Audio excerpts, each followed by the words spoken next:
Subscribe करें और देखें हर मंडे एक हिला देने वाली horror story. Bell icon press करना ना भूलें।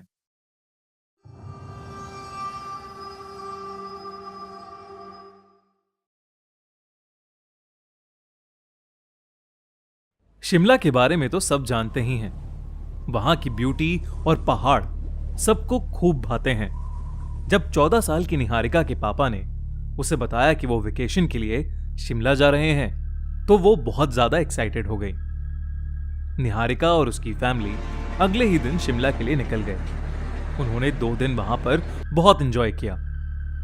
पर ट्रिप के तीसरे दिन निहारिका के पेरेंट्स ने डिसाइड किया कि वो शिमला के पास ही बेहद सुंदर माने जाने वाली सोलन डिस्ट्रिक्ट भी देखने जाएंगे। उसी शाम निहारिका और उसकी फैमिली शिमला से सोलन जाने वाली एक लौती ट्रेन पर चढ़ गए।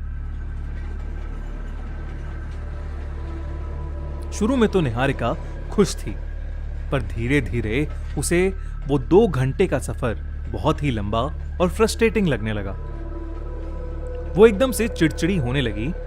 निहारिका की मम्मी उस पर बहुत गुस्सा करने लगी और उसे पीछे वाली सीट पर भेज दिया। निहारिका खुद को शांत करने के लिए खिड़की के बाहर देखने लगी और फिर अचानक उसे ऐसा लगा कि जैसे उसके पास कोई बैठा है। उसने जैसे ही सामने वाली सीट पर देखा, वहां एक 16-17 साल का लड़का बैठा था। निहारिका उसे देखकर चौंक गई, पर वो कुछ देर बाद फिर से खिड़की के बाहर देखने लगी। वो लड़का निहारिका को देखे जा रहा था और फिर निहारिका से कहने लगा, आगे मेरा घर आने वाला है, तुम देखना चाहोगी? उस लड़के की यह बात सुनकर निहारिका मानो हिप्नोटाइज हो गई। वो भी उस लड़के को देखने लगी और उस लड़के की आंखें लाल होने लगीं। उस लड़के ने निहारिका का हाथ पकड़ा और उसे ट्रेन के दरवाजे पर ले गया। निहारिका ने देखा कि आगे एक टनल आने वाला था, जो कि बहुत ही वीरान और डरावना सा लग रहा था। वो लड़का निहारिका से कहने लगा कि वो टनल नंबर 33 है और वही उसका घर है और उसकी मां वहां उसका वेट कर रही है। ये कहते ही निहारिका को जोर का झटका लगा और वो लड़का वहां से गायब हो गया।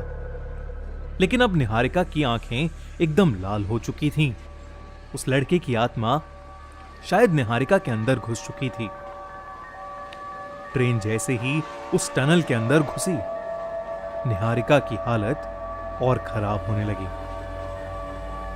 उसके मुंह से खून निकलने लगा और उसका शरीर नीला पड़ने लगा। निहारिका ने ट्रेन से नीचे कूदने के लिए अपना कदम बढ़ाया ही था कि तभी ट्रेन का टीसी आया और उसने निहारिका को अंदर खींच लिया।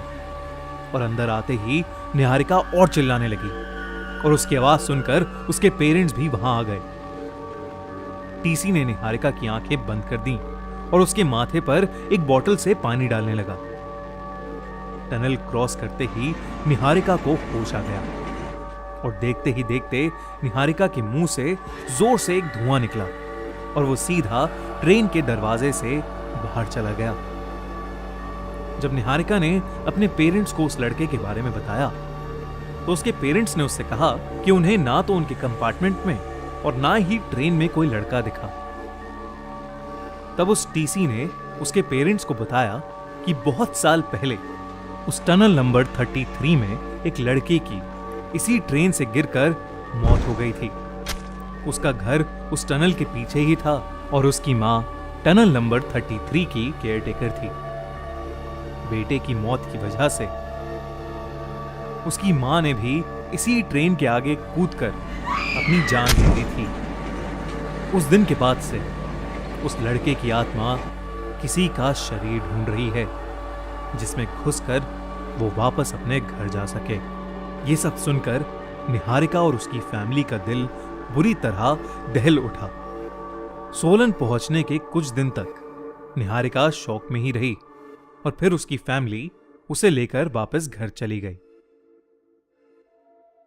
अगर आपको हमारी कहानी अच्छी लगती है और आप भी बनना चाहते हैं हमारी तरह एक स्टोरी टेलर, तो आप हमारी तरह यूज कर सकते हैं मोआनो पॉडकास्ट माइक। काफी सारे ऑप्शंस देखने के बाद और माइक क्वालिटी, नॉइस कैंसिलेशन और प्राइस पॉइंट जैसी चीजें कंपेयर करने के बाद हमें बेस्ट ऑप्शन लगा मोआनो पॉडकास्ट माइक, जो कि आपको 2000 से 4000 के बीच में इजीली Amazon पर मिल जाएगा। हमने अपनी वीडियो के डिस्क्रिप्शन में भी मोआनो माइक की लिंक डाल दी है, जहां से आप इसे खरीद सकते हैं। YouTube वीडियोस बनाने के लिए ये एक सस्ता, सुंदर और परफेक्ट ऑप्शन है। और इनफैक्ट हम ये न्यू ईयर सेलिब्रेट कर रहे हैं मोआनो के 3 माइक्रोफोन्स गिव अवे करके। उसकी डिटेल्स आपको खूनी मंडे लाइव की इस वीडियो में मिल जाएंगी। एंजॉय, और हमारा चैनल खूनी मंडे सब्सक्राइब करना बिल्कुल मत भूलिएगा।